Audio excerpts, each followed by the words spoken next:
Les chaînes d'information nous révèlent tous les jours la découverte de nouvelles sources de pollution dans notre environnement. Et ces substances nocives sont souvent plus proches que l'on ne croit. Parmi elles, celles qui proviennent des ustensiles de cuisine que nous utilisons tous les jours sont particulièrement préoccupantes. Alors que pour protéger notre santé, nous remettons facilement en question notre alimentation.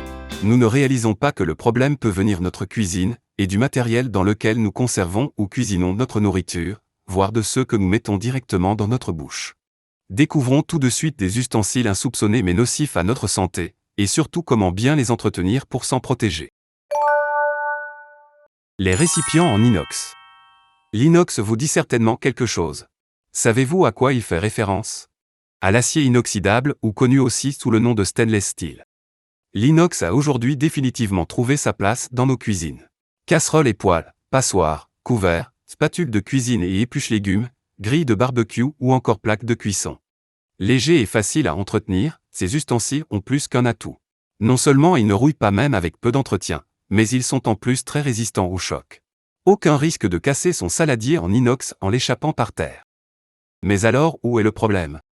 Avez-vous déjà essayé d'essuyer un couvercle en inox neuf, avec un papier imprégné d'huile de cuisson? Il ressort noir. Ce qui est noir, ce sont des traces du produit abrasif utilisé lors de sa fabrication, pour couper ou polir l'inox. Le problème est que cet abrasif est cancérigène.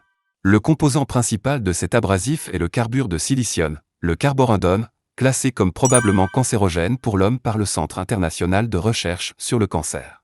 L'inhalation de cette substance par les voies respiratoires augmente le risque de cancer du poumon. Alors nous imaginons très bien que nous ne devrions pas en ingérer non plus. Quand vous achetez un instrument de cuisine en inox, il est trompeur et peut vous sembler propre. Certains le rincent à l'eau seulement, d'autres plus consciencieux vont le laver avec du détergent vaisselle, comme le conseillent les fabricants. Pourtant les abrasifs ne s'éliminent pas vraiment au détergent, et encore moins à l'eau. Par contre l'huile est une molécule non polaire tout comme le carborundum, elle adhère à l'abrasif et aide à l'éliminer. Avant d'utiliser un ustensile en inox neuf, la première chose à faire est d'imbiber un torchon ou un sopalin d'huile de cuisson, ou de n'importe quelle huile végétale que vous avez dans votre placard. Et d'essuyer entièrement l'ustensile avec, et tout particulièrement les recoins, comme le contour d'un couvercle de casserole, ou la lame d'un épluche légumes. Essuyez jusqu'à ce que le torchon ne ressorte plus noir. Et lavez l'ustensile à l'eau chaude et au savon, en rinçant bien. Lorsque nous achetons des ustensiles ou des équipements de cuisine, nous sommes très peu informés sur la manière de les entretenir. Et sur les risques qu'ils entraînent sur notre santé quand l'entretien n'est pas adapté. Le deuxième objet est tout de suite la vaisselle en mélamine. Avez-vous dans votre cuisine de la vaisselle mélamine? Peut-être pour vos enfants ou petits-enfants en bas âge? La résine de mélamine est un type de plastique réputé pour son faible coût et sa durabilité, ce qui le rend largement utilisé dans les ménages et les restaurants. Les assiettes sont tout simplement incassables. Cependant, si vous l'utilisez mal, la vaisselle en mélamine peut émettre des substances nocives responsables de cancer. La résine de mélamine est un type de résine synthétique, fabriquée en combinant de la mélamine avec du formaldéhyde, un agent cancérigène bien connu. Malgré que cette vaisselle soit solide et résistante au choc, la chaleur ou une longue utilisation peut provoquer la formation de microfissures, qui libèrent du formaldéhyde. Cette substance est désormais classée comme cancérogène du groupe 1 par le CIRC, c'est-à-dire qu'elle est un cancérogène avéré pour l'homme. Cette substance augmente le risque de maladies de la peau, de cancer du poumon et du nasopharynx. Une exposition à long terme à des concentrations modérées de formaldéhyde, à des niveaux plus faibles que ceux qui causent des irritations, peut aggraver les symptômes d'asthme surtout chez les enfants et les nourrissons. Elle peut également être reliée à d'autres symptômes respiratoires et à une sensibilité allergique. La vaisselle en mélamine se fragilise et s'endommage à des températures élevées, telles que celles d'un micro-ondes ou d'un four. Évitez absolument de réchauffer un plat dans un contenant en résine de mélamine, ni même d'y conserver des aliments trop chauds. Cette vaisselle ne devrait pas en plus être utilisée dans les stérilisateurs UV pendant plus de 3 heures, dans les services de restaurant. Enfin, ces assiettes sont également sensibles à l'acidité du citron et du vinaigre. Si votre vaisselle en mélamine commence à se décolorer, à prendre une autre couleur ou présente des fissures, jetez-la tout de suite et remplacez-la. Les ustensiles en bois. Nous sommes nombreux à être revenus aux sources en rééquipant nos cuisines en ustensiles en bois. Spatules, cuillères voire baguettes. Respectueux de l'environnement et créant un sentiment de nature au sein de la maison, les couverts en bois présentent cependant des inconvénients majeurs, auxquels nous pensons rarement. Le bois présente en effet de minuscules espaces entre ses fibres.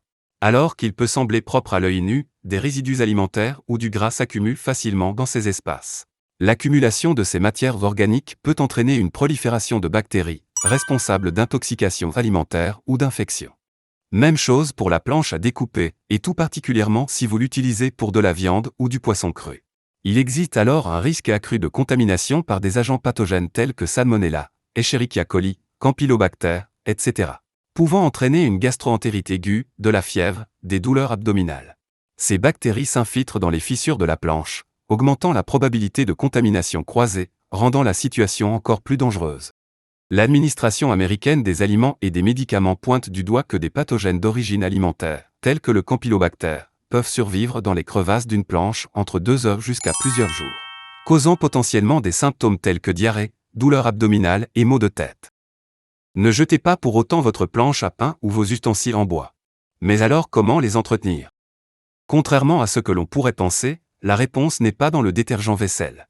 Le détergent risque en effet de rentrer dans ces fissures, et dans le long terme d'être ingéré, ce qui est tout à fait nocif.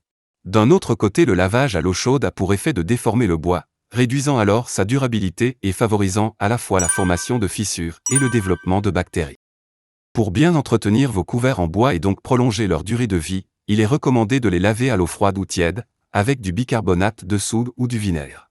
Utilisez de préférence une éponge douce pour ne pas créer de rayures dans le bois, ou gratter le vernis de certains ustensiles.